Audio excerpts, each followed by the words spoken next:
बिस्मिल्लाहिर्रहमानिर्रहीम। अस्सलाम वालेकुम viewers, welcome to my channel cooking with Malika. उम्मीद है कि आप सब खैर आफियत से होंगे। अल्लाह ताला आपको हमेशा खुश और आबाद रखे, आमीन सुम्मा आमीन। तो व्यूअर्स, आज हम एक शानदार किस्म की सब्ज़ी की रेसिपी लेकर आपकी खिदमत में हाजिर हैं, जिसको खाना सुन्नत नबवी सल्लल्लाहु अलैहि वसल्लम भी है। आज हम कद्दू गोश्त की शानदार सी रेसिपी आपसे शेयर करने वाले हैं। कद्दू गलता नहीं है या इसके अंदर टेस्ट नहीं आता है, ये टेस्ट कैसे डेवलप करना है। कद्दू को बगैर प्रेशर कुकर के बिल्कुल मलाई की तरह नरम और सॉफ्ट बनाना है, और इसके अंदर टेस्ट कैसे डेवलप करना है कि जो ना खाने वाले भी इस कद्दू को खाएंगे, बल्कि बार बार इसे खाने की डिमांड करेंगे। इंशाल्लाह सारी ही ट्रिक्स एंड टिप्स आपसे शेयर होने वाली है। बस आपने रेसिपी को बिल्कुल आखिर तक वॉच करना है ताकि कोई भी स्टेप आपसे मिस ना हो सके। तो कद्दू गोश्त बनाने के लिए, जिसको आप घिया भी कह सकते हैं, हमने ले लिया है 1 किलो के करीब गोश्त, क्योंकि हमें 2 किलो कद्दू बनाना है। 2 किलो की सब्ज़ी हमने ले ली है। इस सब्ज़ी को छील के आपने काटना है, और अगर आप सब्ज़ी को ज़्यादा देर के लिए काट के रखने लगे हैं ना, तो इसको आपने पानी में काट के रखना है, क्योंकि ये सब्ज़ी भी काली पड़ जाती है। तो इसलिए आपको सब्ज़ी बनाते हुए इसको पानी में ही काटना होगा। कद्दू को आप अच्छे तरीके से छील लीजिएगा। छीलने के बाद कद्दू को आप अच्छे से धो लें, उसके बाद इसको पानी में काट लें। इसकी मैंने बड़ी बड़ी काशें कट की हैं, आप चाहें तो मोटे साइज़ के कद्दू भी काट सकते हैं। अब हमने कुकिंग प्रोसेस की तरफ बढ़ना है। इसके लिए हमने एक बर्तन चूल्हे पे रख दिया है। 1 कप के करीब इसके अंदर कुकिंग ऑयल शामिल करेंगे, क्योंकि सब्ज़ी और गोश्त की मिकदार ज़्यादा है, उस लिहाज से मैंने ऑयल शामिल किया है। इसके अंदर कुछ साबुत मसाले शामिल होंगे। 3 से 4 अदद लौंग शामिल कर देंगे, 1 तेज़पात और 3 से 4 मैंने छोटे टुकड़े दालचीनी के शामिल कर दिए हैं। 1 बड़ी इलायची शामिल कर देंगे, और 1 टीस्पून भर के शामिल कर देंगे साबुत जीरा। और इन सारे साबुत मसालों को हमने घी के अंदर या ऑयल के अंदर अच्छे से फ्राई करना है 30 सेकंड के लिए, ताकि इन सब का फ्लेवर अच्छे से ऑयल के अंदर आ जाए। उसके बाद हमने 3 अदद मीडियम साइज़ के प्याज इसके अंदर शामिल करके इसको सुनहरी कलर आ जाने तक फ्राई करना है। ज़्यादा गोल्डन कलर में इसको फ्राई नहीं करेंगे, क्योंकि आगे चल के इसकी भुनाई होने वाली है गोश्त के साथ। तो जैसे जैसे गोश्त को भूनेंगे प्याज के साथ, प्याज का कलर थोड़ा और डार्क होता जाएगा। तो तकरीबन 4 से 5 मिनट लगा के हमने प्याज को फ्राई किया था।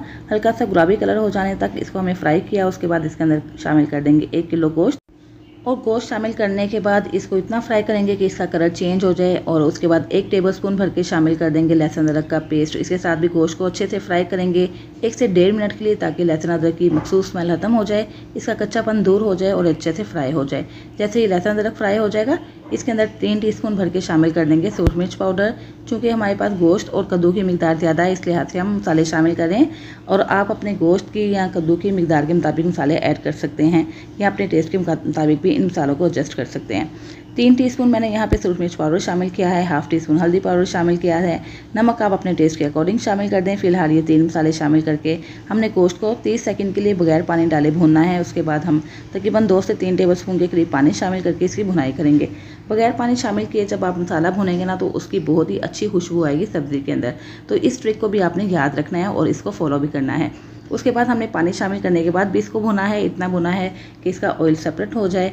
और फिर हमने इसके अंदर 2 अदद टमाटर जिसके छिलके उतार लिए काट के इसके अंदर शामिल कर देंगे। 3 से 4 अदद बारीक कटी हुई हरी मिर्ची शामिल करके इसको दोबारा से भून लेंगे।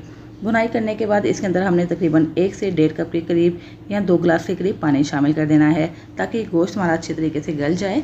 तो यहाँ पे हमने तकरीबन 1.5 गिलास के करीब पानी शामिल कर दिया है। इसको मिक्स करेंगे, मिक्स करके कवर करके तकरीबन 1 घंटा के लिए या उस वक्त तक गोश्त को पका लेंगे जब तक कि ये 95% तक डन नहीं हो जाता, यानी कि 95% हमें इस गोश्त को अच्छे से गला लेना है, पका लेना है।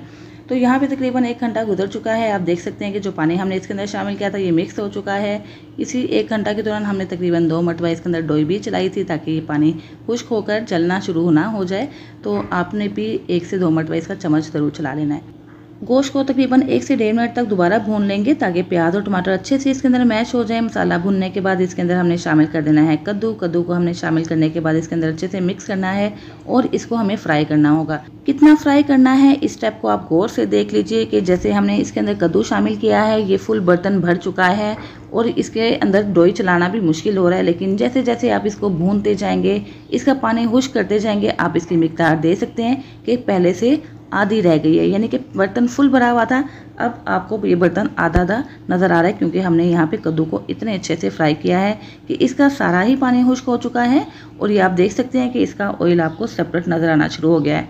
इस तरीके से जब आप कद्दू की भुनाई करेंगे, तो जो शिकायत करते हैं ना लोग कि हमें कद्दू पसंद नहीं है, हमने इसको नहीं खाना है, इस तरीके से बनाई हुई सब्ज़ी आप जिसके भी सामने रख दें, इंशाल्लाह ज़रूर वो खाएगा और आपसे दोबारा मांगेगा।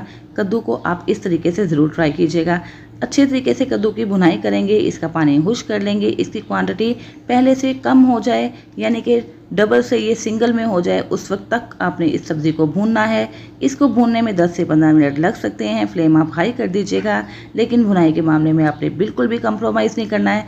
जैसे ही कद्दू अच्छे से भून जाए, इसका ऑयल सेपरेट हो जाए, इसके अंदर हम शामिल कर देंगे 1 गिलास पानी, क्योंकि अब 50% तक तो ये गल चुका है, मज़ीद 50% इसको हमें गलाना होगा।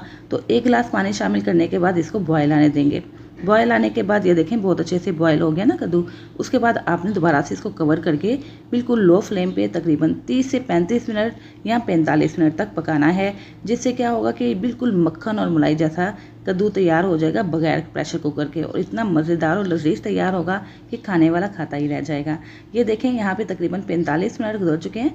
जो पानी हमने इसके अंदर शामिल किया था ना, ये खुश्क हो चुका है, और ये कद्दू की कंडीशन भी देखें कितने अच्छे से मलाई की तरह नरम और सॉफ्ट हो गया है। तो इस ट्रिक को भी आपने याद रखना है। कद्दू को अच्छे से बॉयल आने के बाद बिल्कुल लो फ्लेम पे पका लें तो ये बिल्कुल नरम और सॉफ्ट हो जाएगा।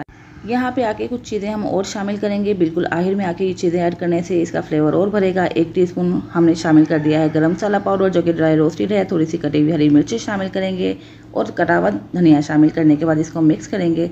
1 से 2 मिनट के लिए इसको रखेंगे दम पे, और उसके बाद हम आपको इसकी फाइनल लुक दिखाएंगे।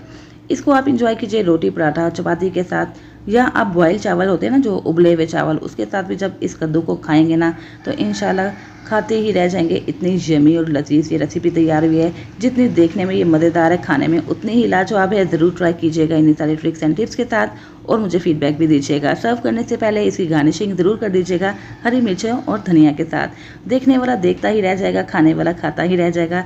इतनी लजीज ये रेसिपी तैयार होने वाली है। अगर आपको मेरी रेसिपी अच्छी लगी है तो प्लीज़ इसको लाइक और शेयर करना मत भूलिएगा।